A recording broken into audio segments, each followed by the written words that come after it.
Hey, what's up? Brian here with the Holy Roller, playing craps on a cruise to win a free cruise. And today we're going to talk about using a tender versus a port of call. So at a port of call, either the ship will pull up to a pier and you just get off the ship, or it anchors a little bit away from the pier and you have to take a little boat, which they call a tender, to go from the port and back. And so the first thing you need to do is make sure to get a tender ticket. Let's talk about it. Here we go. Welcome to the Holy Roller, where it's all about playing craps and winning free cruises. I'm going to show you what it's all about, so let's get rolling. Hey, check out this line here. It's early in the morning. I think it's like 6 o'clock, and the first tender is leaving around 9.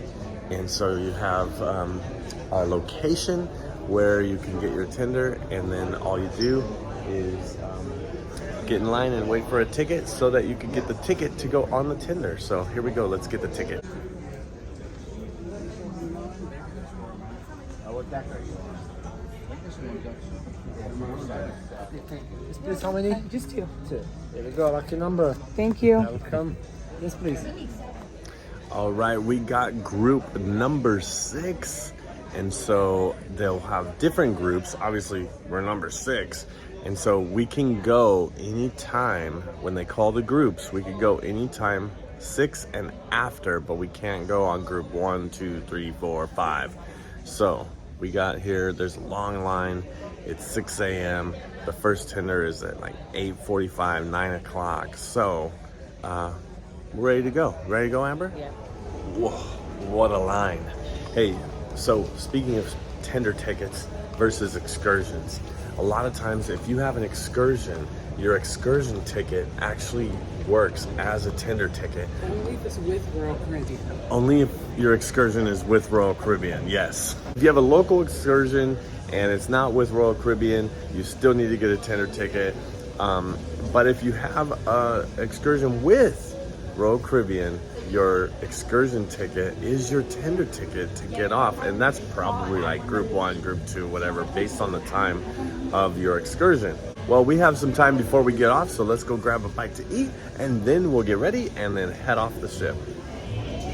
All right, so we got our tender and we got our group number, but some ships the group number matters. On this one, I'm not sure if it mattered, because we were on group 6, but then there was people with like group 20 in front of us in line, and they let them go ahead of us. So I mean, I guess getting up at 6 o'clock and getting the tickets was good, but also I don't know if it mattered like what number group you were, because even when they called the group, they said like group 1 through group 10, you know. So if you came down, yeah, on this ship, so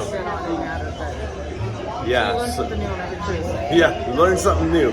But the difference is, instead of just going to the gameway and getting off, this one you're actually getting on a tender or a boat, which is actually the lifeboat. Really excited to see how that is. So I'll show you. Here we go.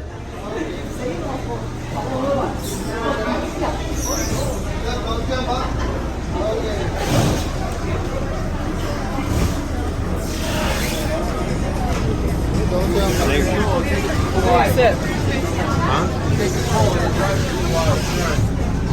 Right here it is. Yeah. No, it's fine. All right, this is the part where we get off.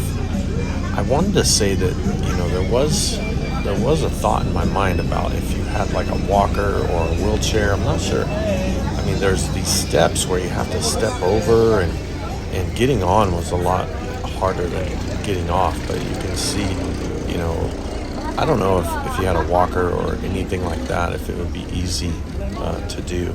It was about a 15-minute ride, and I've done this before in other ships for tendering, and they have charter boats that take you back and forth, and they're about 15-minute rides, and you can see where we came from there.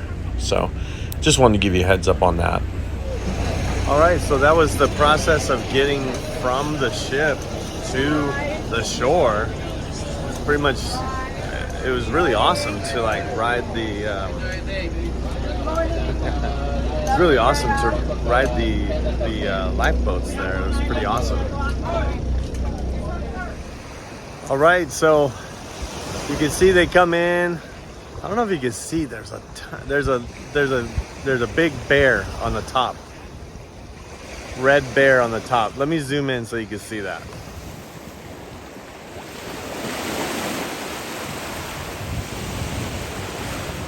So you see that bear? I mean, it is small from here, and on the ship, and when you're standing there, it is huge.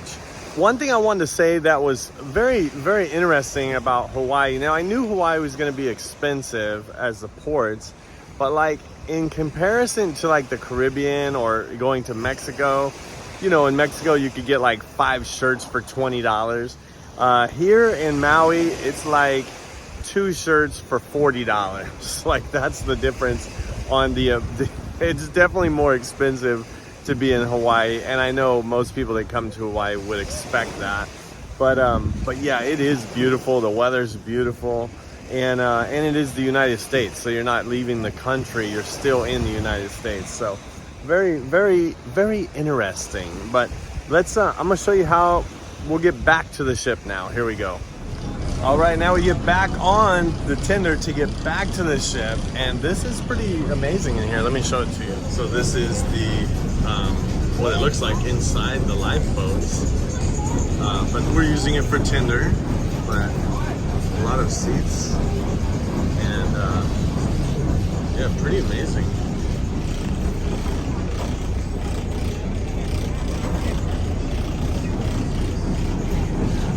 So in a emergency situation, these will hold like almost 300 people, like 273 people. I think for the tender, they're only putting in like 125 or something, so half capacity. But when we came, it felt full, didn't it? Yeah, it was packed. So I can't imagine if it was like actually packed, you know.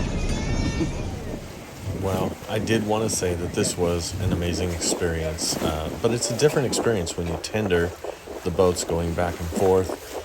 Most ports of call, you just pull up to the pier and get off the boat. So this is a pretty cool experience, and this was even a more interesting experience because we were on the lifeboats, which is pretty cool. And so if you get a chance to do it, I think it'll be an experience to remember. I don't know if this video is gonna capture the water color, but wow, it's amazing. Well, anyway, thanks for watching. Watch this video if you want to know more, and I hope to see you cruising and rolling on a crash table soon. See ya.